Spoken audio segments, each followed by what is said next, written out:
5,000 allowance for teachers to cover internet expenses in school year 2021 to 2022.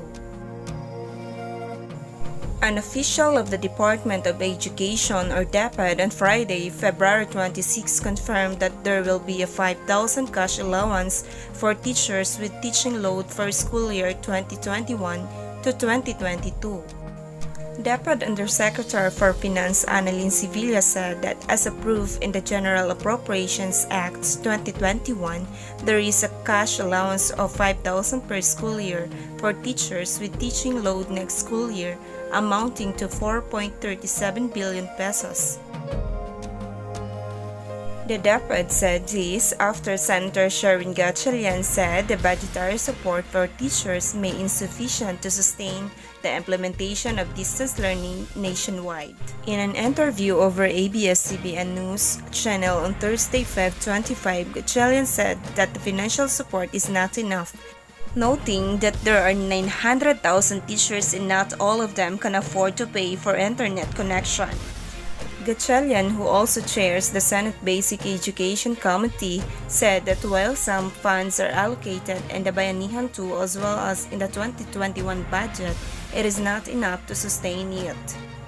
While it did not directly react to the senator's statement, DepEd explained that the 5,000 pesos cash allowance will be inclusive of teaching aids and supply, annual medical examination, and internet cost. The 5,000 pesos cash allowance, Sevilla said, will be given on annual or school year basis. In particular, Sevilla said that the appropriated 5,000 pesos cash allowance shall cover the following for teachers or those with teaching load: the annual medical and physical examination expense, the internet and other communication expenses, and the purchase of teaching supplies and materials, both tangible or intangible, for the implementation or conduct of various modes of learning delivery.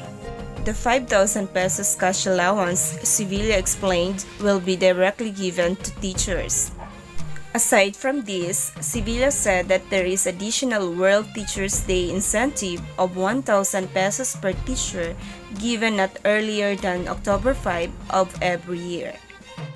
Meanwhile, Sevilla noted that there are also other allocations to help ensure that the implementation of distance learning will be sustained.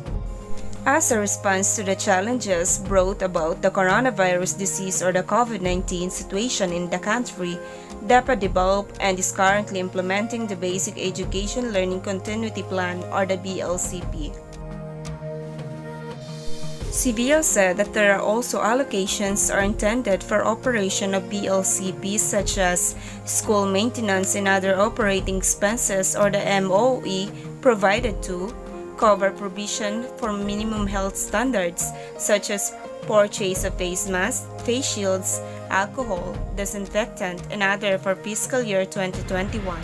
The regular funds amount to 28 billion pesos with an additional funding of 4 billion pesos.